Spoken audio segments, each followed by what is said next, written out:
Hi, everybody. You're welcome again to my channel. My name, as usual, is Dr. Basi. I'm an associate professor of chemical pathology. I teach in the University of Calabar, and we have another exciting series for you. That series is the Biorisk Management series, and it's going to be very, very, very interesting. So please, hold on, sit tight, enjoy yourself, because we are going to have a roller coaster experience. Thank you very much. So, hi everyone. Today we are going to deal with orientation to biorisk management, one of the topics in biorisk management series. My name remains Dr. Basi. So before we start, I would like to say that this particular series we are going to take is based on the Global Biorisk Management Curriculum Library, which is a US DoD DTRA Cooperative Biological Engagement Program funded program. And it's additionally funded by the US DOS Biosecurity Engagement Program, and is managed by the Sandia National Laboratories in cooperation with international biological and chemical threat reduction programs. So a lot of our materials will be strictly structured on this particular curriculum, which is one of the most widely accepted curricula in biorisk management. Before we continue, I want to say that we would expect that you should be able to understand what biorisk management is. I would like you to be able to define important terms like biosafety, biosecurity, biorisk, and biorisk management systems. You should also, at the end of this particular session, be able to explain to me what the assessment, mitigation, and performance model is. You should also be able to learn how to implement a comprehensive biorisk management system and know what factors you need to succeed in implementing that particular system. Then we will introduce you to the CWA 15793 comprehensive framework for managing biorisk. So stay tuned, enjoy yourself. It's going to be a very interesting ride. So before we also continue, I would like to say thank you so much for your support. We are more than 1,000 subscribers, are still moving, and it's all because of you, because of your support. I'm so grateful, but please, let's not forget to share this video to your friends. Don't forget to subscribe. Don't forget to like. Don't forget to comment under this video. If you do have a question, please put your question in the comment section, and I will get back to you when I see that question. Thank you very, very much. So, when you work in a laboratory, you face many different types of risk, ranging from low-risk situation to high-risk situation. For instance, you could slip and fall if a person pours something on the floor. That's a physical risk. You could get electrocuted if your instrument is not working well. If you're working where there's a nuclear plant, you may be exposed to nuclear emission. You could also be exposed to radiation from radioisotopes. Also biological toxins, laboratory industrial chemicals, and the king of all risk, biological pathogens. So when you get to meet all these risks, especially when working with biological pathogens, you could get them when working in different areas, but if you do get in contact with biological materials, what are the risks that you could get? You could get infected, you could get injured, you could face air pollution, other health hazards, environmental contamination, you could have disabilities, you could also die, which is the endpoint.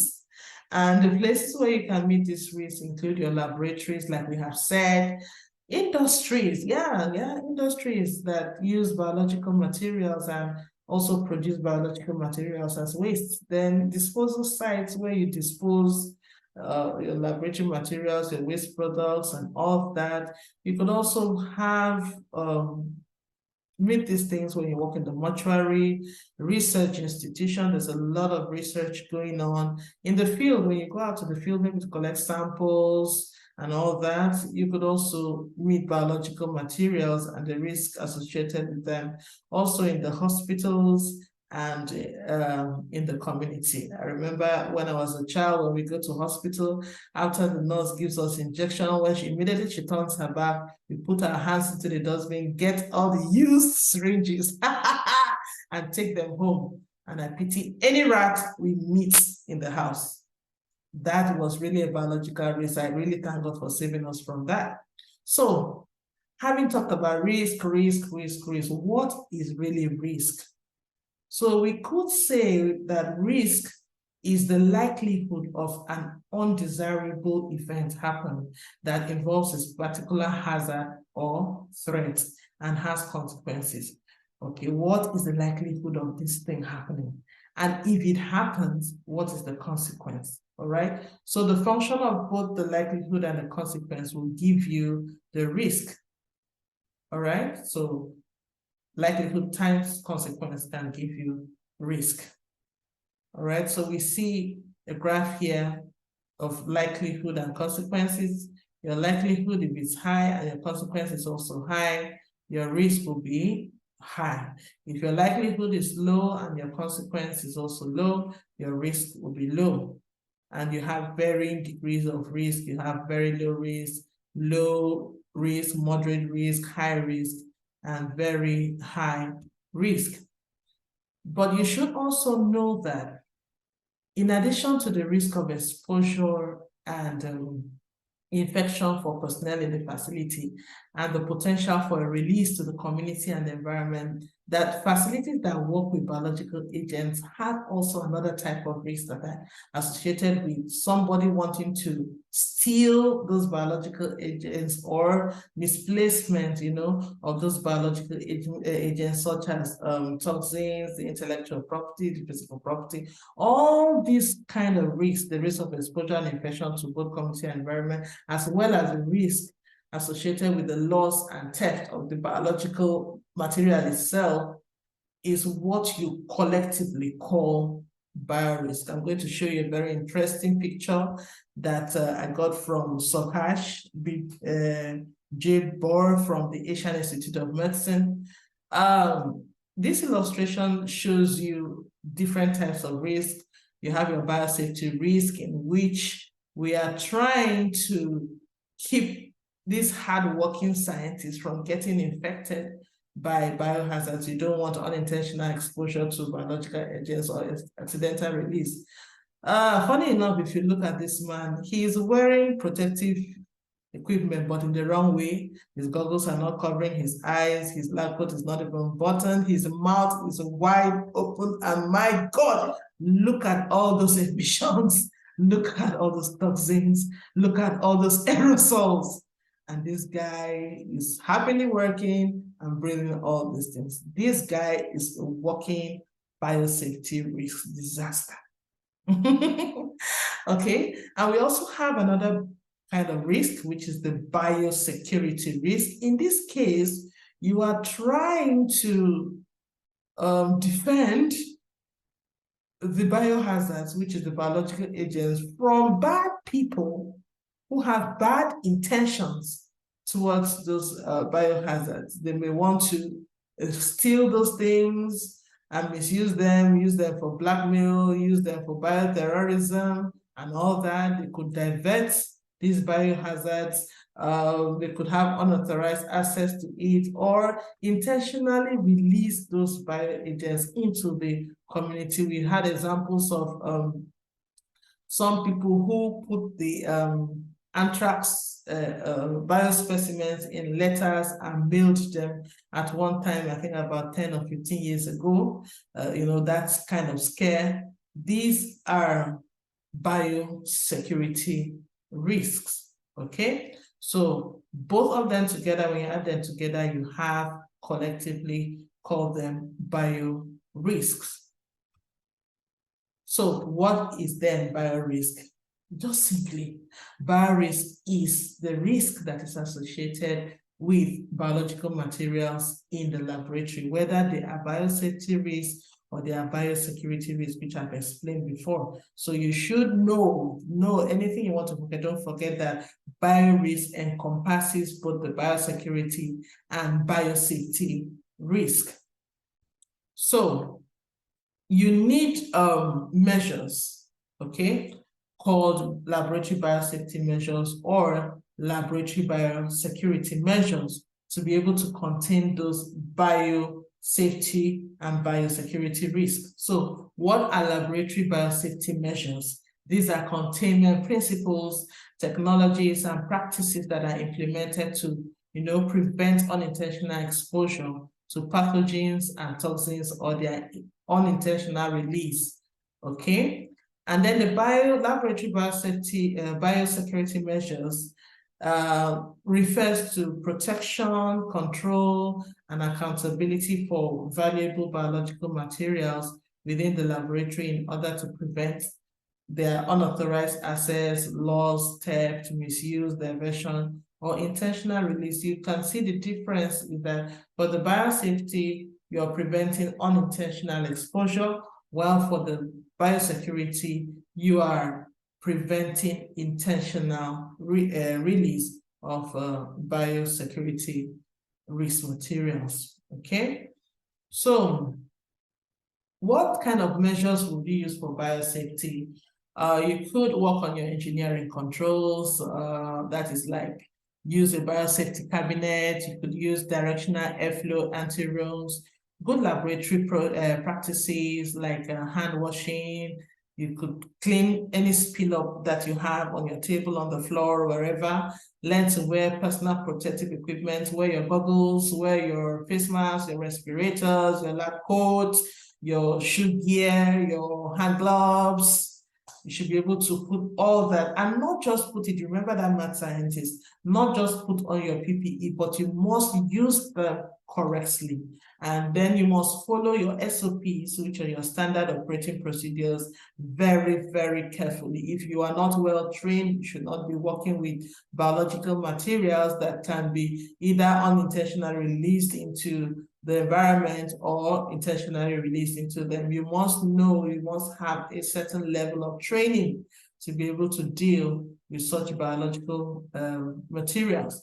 For Biorisk security, you want to think about having your doors with locks, your password and PIN, your card readers, your biometric fingerprints. I remember some James Bond film where they will scan your eye, scan your fingerprints, they will scan your face, what do they call that thing? Your face,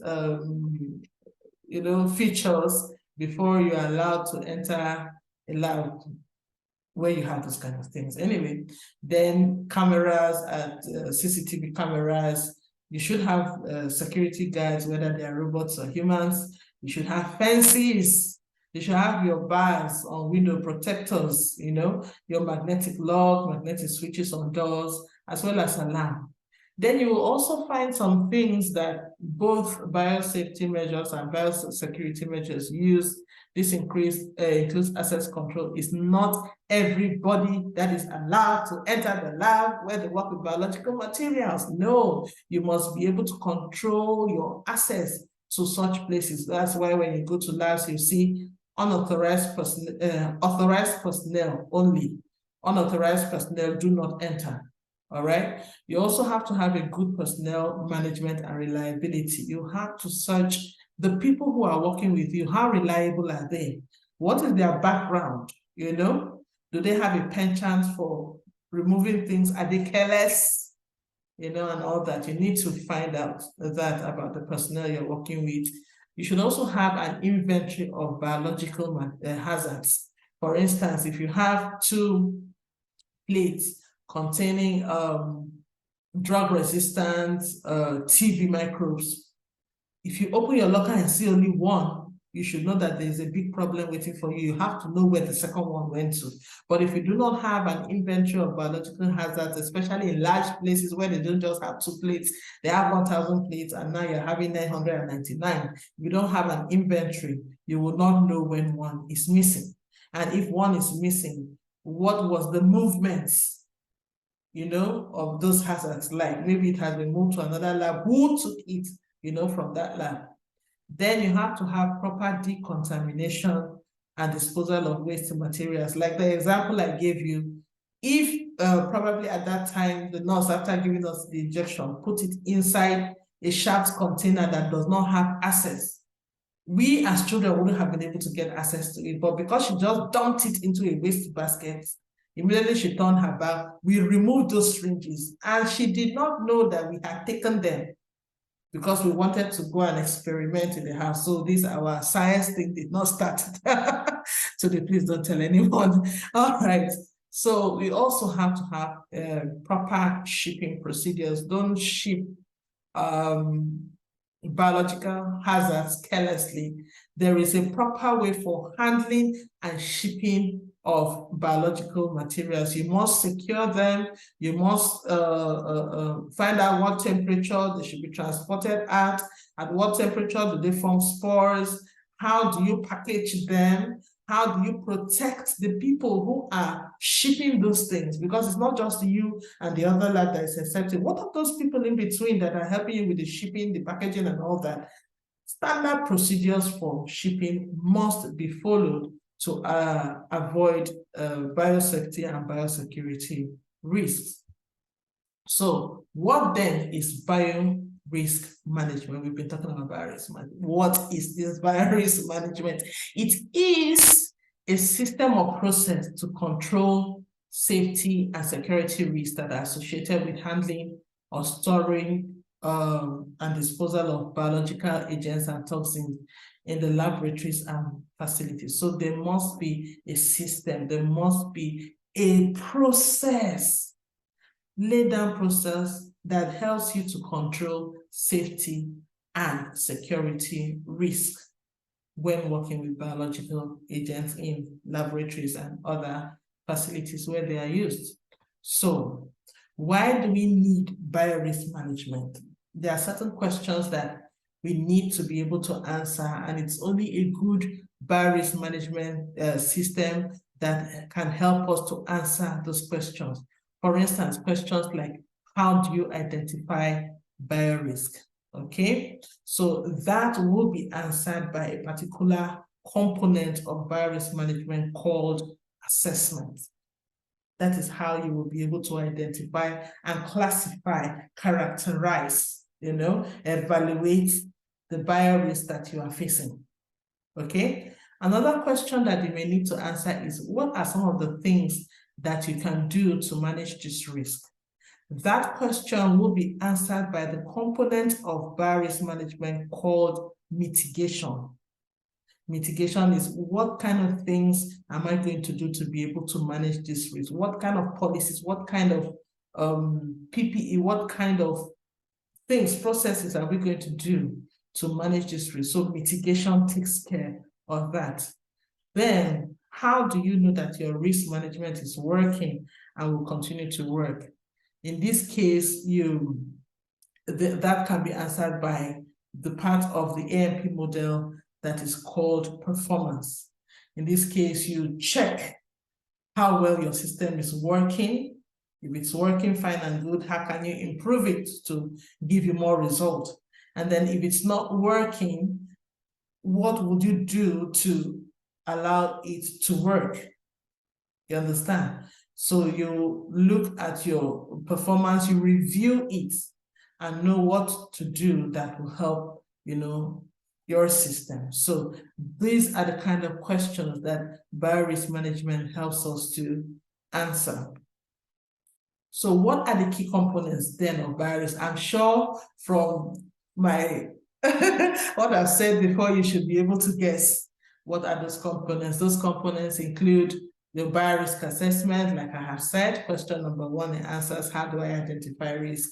It involves characterization, evaluation, identification of risk, okay? The second one is biorisk mitigation, and the third is your performance. So we have our biorisk management model composed of assessment, mitigation, and performance. And you know what this model is called? It's called the AMP model, short for Assessment, Mitigation, Performance Model.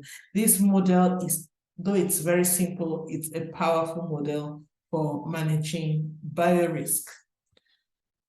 So let's look at biorisk assessment. Biorisk assessment is kind of like a process that helps you to identify what are the hazards, and evaluate this risk that is associated with those agents and toxins.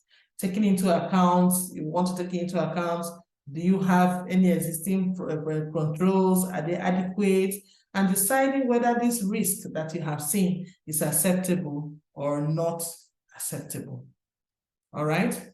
Then the biorisk mitigation is, those action and control measures that are put into place to reduce or eliminate, the risk that is associated with biological agents, things like your PPEs, things like your SOPs and all that. Then you have your your mitigation. Not mitigation in this case, sorry, it's your performance. And your performance has to talk about the implementation of the entire biorisk management system, including evaluating and ensuring that your system is working the way it was designed. Another aspect of performance is the process of continually improving your system. So your biorisk management system itself is a management system that is a set of interrelated elements that is used to establish policy and objectives and to achieve those objectives. So it's like a comprehensive biorisk management system, which is critical, is very necessary for reducing the safety and the security risks that are associated with biological agents. You need a good system that can control all that. So what are the advantages of having a good management system?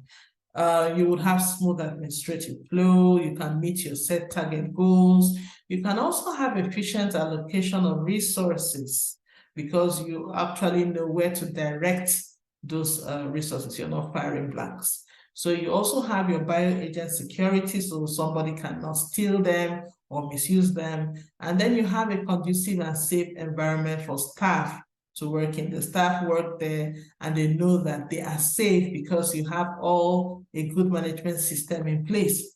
And then you also have enhanced organization performance. Why? Because you are not dealing with fallouts from those risks because they are already managed, so you can move forward. You have increased productivity and good waste management. Also, you also could be able to conserve money because you are not dealing with litigations, the staff fell down, the staff got infected, and all that. So if you do not have a good management system, what do you have? Nothing. Absolutely nothing. You just have chaos, you're wasting resources, you don't have a good workflow. You are, instead of moving forward, you're faced and dragged back with litigations. In fact, the community can rise up against you. So you need to have a good biomanagement system. So what are the important elements of a management system? You would want to have top management commitments. Because if your top management is not committed, they will not be able to buy you the things that are necessary. They will not be able to provide the infrastructure that you need. You also need documentation and documentation control. Like I was trying to tell you, places where you have a lot of or different toxins, in their numbers, you need documentation and document control so that you can track the production, the movement, the waste elimination of most of those biological toxins. And then you need planning, you need to establish goals, you need to establish objectives. How do you do, what do you want to achieve? What are your plans towards achieving them? How specifically do you want to achieve those goals? And you need to train, you need to train your staff and make your staff aware of the management system so that you can reduce, the biorisk associated with the things they are working with. Then, most of all, you need teamwork and communication. All of the staff need to work as a team and they need to communicate. For instance, if you're working and there's a spill, what happens? You need to be able to report it to a supervisor. It needs to be documented. And if it happens, what are the control mitigation measures that you have kept to take care of such a thing happening? Are the staff trained, to take care of this situation when they occur? Do they know steps, the sequences that are involved in taking care of that situation. So all of these are necessary elements of, the management system. So we are going to look at the CWA 1593 Laboratory Biorisk Management system. Is it the only one? No, but it's a very important one. Why is it important? Because it's a comprehensive framework for biosafety and biorisk programs, is based on a management systems approach, is designed for all laboratories that handle biorisk materials, whatever your specialty. And you have the document freely available on various biorisk management websites, like this particular biorisk website management website I have placed here. Okay, so it's also very nice because it kind of has like an international approach. Why does it have an international approach? It's derived from the current WHO Biosafety Biosecurity guidelines, and is also consistent with other international standards such as the ISO 9001 standard, the 14001, and the OSHAS 18001 standards. All right, then good enough, it is not country specific. So you as a country, you as a locality can develop your own local solutions. If you do have solutions, that are your site, that is directed to your own site. Because, for instance, a lab may have very, very high level equipment, another lab has low level equipment. So their solutions will not be the same. So you can actually make local solutions possible for each site. And then you have also compliance with national and local regulation. It's very mandatory. You cannot work outside the national and local regulations. And we do know that for each country, there are different national policies, there are different national regulations. Even in a country, in different states, you may also have local regulations that should regulate the work that you do or how you handle biological materials in your lab. So also, why this particular framework is important is because it describes what needs to be achieved. It allows organizations to determine how best to achieve those objectives, and it's not a technical document. Like if you look at a particular one, the waste management section, that's the 44.53 section, you'll find out that it says something like an organization shall establish and maintain an appropriate waste management policy for biological agents and toxins. It doesn't give you specification. It doesn't give you like, okay, it must be 4 feet tall, 5 feet this, that deep. It says this is what should be done. So depending on what you have, the location you are, the regulations that are there, please, this is what you should achieve. So find a way of achieving it. Do you understand? So if we look at the major sections, I would want you to, you see that website I put there? I'm going to put it down here so that you just click on it and get the document. Look at it, you will find the major sections. I think 4.1 has to do with general requirements, 4.2 policies. Then 4.3 deals with planning, which also corresponds to assessment. It also deals with hazard identification, risk assessment. And then your 4.4 has to do with implementation and operation. It has to also, which corresponds to mitigation. You have good microbial technique, waste management, physical security, and all that. Then you have your 4.5 telling you about checking and corrective action, which also links to the performance. And then review. I told you that if it's working, you review it and find how better it can work for you. If it's not working, you find out if there are other ways it can work, or you abandon it. So this has to do with performance. What's your performance and analysis of data? What's your management reviews? So these are my references that I have used for this particular session. And I want to say thank you very much for listening. Bye-bye. So till I see you next time, God bless. Bye. Bye.